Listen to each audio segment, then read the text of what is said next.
Right study. నమస్తే. నమస్తే అండి. పేరు నా పేరు విజయలక్ష్మి అండి. మేడం, ఇప్పుడు 10 years నుంచి కేసీఆర్ గవర్నమెంట్ చూసాం, లాస్ట్ ఇప్పుడు రేవంత్ రెడ్డి గారు గవర్నమెంట్ చూసాం. ఏది బాగుంది మేడం? అంటే కేసీఆర్ గవర్నమెంట్ యొక్క టైంలో కొన్ని అభివృద్ధి పనులు బాగున్నాయండి.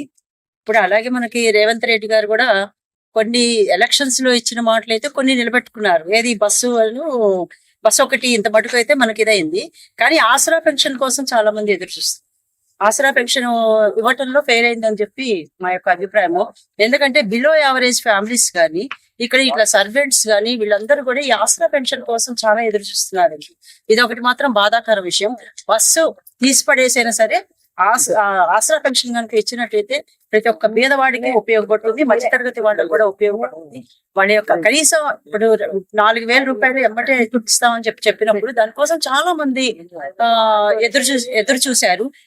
ప్లస్ గవర్నమెంట్ ఫామ్ అవుట్ అని కూడా ఈ ఆసరా పెన్షన్ ఒకటే ముఖ్య కారణం అని కూడా మేము ఎందుకంటే కాంగ్రెస్ గవర్నమెంట్ రాగానే ఆసరా పెన్షన్ వస్తుందని చెప్పి చాలా మంది మిడిల్ క్లాస్ ఫ్యామిలీస్ అయితే బిలో యావరేజ్ ఫ్యామిలీస్ అయితే చాలా మంది ఎదురు చూశారు. ఎందుకంటే ఒక 4,000 రూపాయలు ఒక ఫ్యామిలీకి వస్తున్నదంటే అది చాలా రకాలుగా మెడికల్ గా అయితే ఇంట్లో కిరాణా దేనికైనా సరే ఆ కుటుంబానికి ఉపయోగపడుతుంది.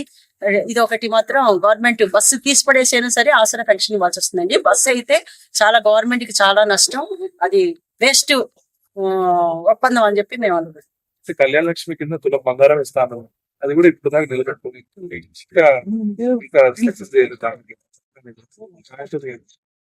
తులం బంగారం ఇవ్వలేదండి. ఎందుకంటే అప్పుడు కేసీఆర్ గారు గవర్నమెంట్ లో వాళ్ళు పథకాలు తీసుకొచ్చారో, ఎక్కడి నుంచి అమౌంట్ తీసుకొచ్చారో, తప్పు చేశారో ఏం చేశారో మనకైతే తెలియదండి. కాకపోతే ప్రజలకు ఇస్తాము అలానే అన్ని కూడా ఇచ్చారు. ఎందుకంటే కళ్యాణ లక్ష్మి చెక్కులు కూడా నేను కూడా స్వయంగా చూశాను, మాకు తెలిసిన వాళ్ళందరూ కూడా వచ్చింది. కానీ తులం బంగారం అని అంటారా, ఇది గవర్నమెంట్ ఇచ్చే ఉద్దేశం కూడా ఎక్కడ కనిపించట్లేదు. ఇందాక అన్నాను చూడండి, ఈ తులం బంగారం కన్నా ఈ ఆసరా పెన్షన్ ఎక్కువ ఉపయోగపడుతుంది. అది చేస్తే గవర్నమెంట్ కి బస్ తీసేసేయండి, తులం బంగారం కూడా తీసేసేయండి, ఆసరా పెన్షన్ మాత్రం ఇవ్వండి, ప్రతి ఒక్కరికి ఉపయోగపడుతుంది.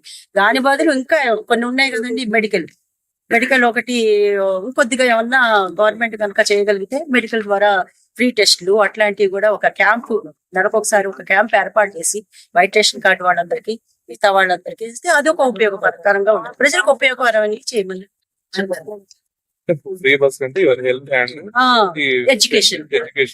ఎడ్యుకేషన్ మీద కాన్సన్ట్రేషన్ చేయాలి. ఇప్పుడు ప్రజలకు కావాల్సింది ఏంటి? Health and education. ఈ రెండు చాలా ఇంపార్టెంట్.